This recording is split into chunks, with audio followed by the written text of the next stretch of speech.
What is good, fight fans? This is Ash's Corner.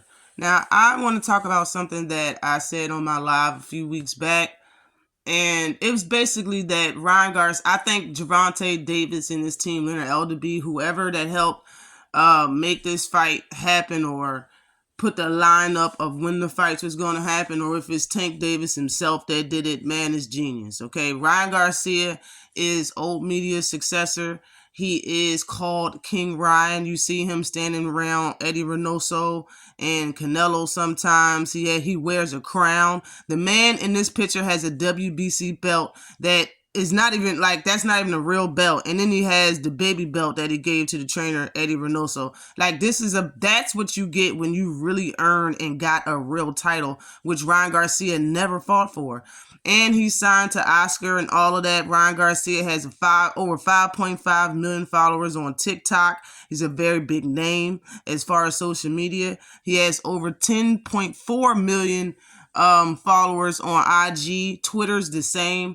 This is a guy that is widely known outside of the boxing world. He's a model. A lot of people that model and watch model stuff, they're really not into combat sports. So this is truly a new eye into boxing, which that was watching Ryan Garcia, but really didn't equate into that money. Ryan really wasn't a sellout. He didn't sell any venues out for real, any big venues out ever. He's never fought for a title or actual real worldwide title. He never had a title. All of that's been fabricated because he's old media's successor and he has a big following. So I think it's genius for Tank to fight Ryan Garcia before he fight Shakur Stevenson, Devin Haney, Frank Martin, and all them other big names. I mean, great fighters, but not really big names. This is Rolly on the camera. I just had to put that on the screen. But in my opinion, all of those fighters they are big in their own right, but as far as the following goes, they don't have as many followings as Ryan Garcia. So now that Gervonta Davis stopped Ryan Garcia in front of that huge crowd, you got actors, athletes, retired athletes.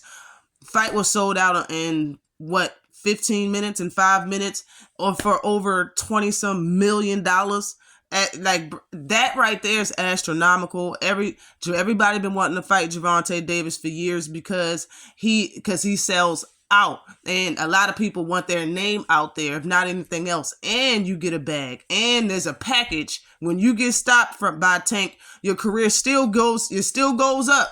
You know, yesterday's price is not today's price after you get knocked out by Tank or get stopped by Tank. So this is all publicity. It's all great. It's great for boxing.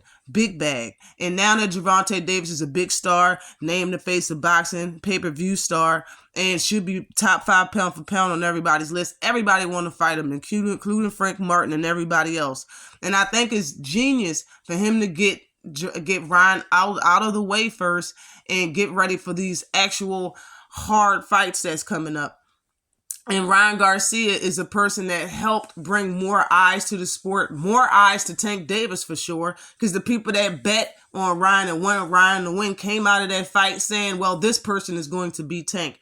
So if that's the case, then he's setting the precedent, setting the stage for the other fighters. Since people want to see Tank lose, and a lot of people are saying, well, Shakur is going to be the one to do it right after seeing Tank have a victory over Ryan Garcia, tells me that it's genius for him to fight Ryan Garcia first. Frank Martin even can be now a big pay-per-view fight just because of Tank's star power and what he already done. Now, in my opinion, I believe they should leave Shakur Stevenson for last. You should fight Shakur Stevenson last. Fight Devin Haney next. That would be the best play. In my opinion, if Tank Davis beats the person that everybody is saying that will beat him now, which is Shakur Stevenson, if Tank fights Shakur first, a lot of people is going to be they're going to think they already know the outcome of Tank versus Devin. Now, I'm speaking about I'm not really talking about, you know what I'm saying, who will win and why. I'm just saying, if Shakur fights Tank Davis next after Ryan Garcia, And if Tank beats Shakur Stevenson, a lot of people are going to kind of wash their hands with wanting to know the outcome of Devin versus Tank. They're already going to look at it like, well, if Tank beats Shakur, Tank's going to beat Devin. Now, in my opinion, the other way around, since people didn't leave out of watching Ryan Garcia versus Tank saying Devin's going to be the one to beat him, they're saying Shakur's going to be the one. So in my opinion, Devin should go first. You should fight Devin, and if you beat Devin, people are still going to say Shakur is going to be the one to beat him. So I think that is genius to get Ryan out the way first. Everybody's saying that Ryan Garcia didn't have a chance, but a lot of people, I shouldn't say that, because a lot of people were saying Ryan Garcia was going to win that fight. But the fact of the matter is, Ryan Garcia has had a lot of followers. He had a lot of people looking at him. Shakur and Devin combined don't have that many people looking at him combined. So it's genius for him to get the most eyes possible on him so we can get down to the real boxing matches.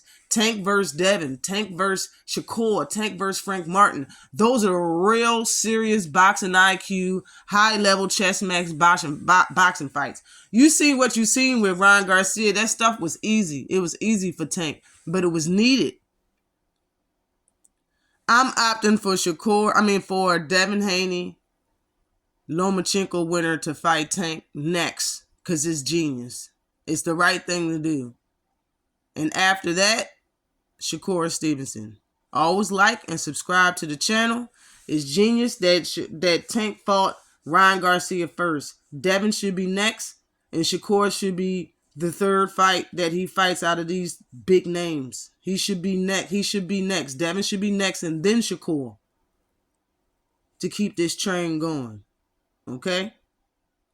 Always like and subscribe to the channel. Again, Tank beat everybody. Peace.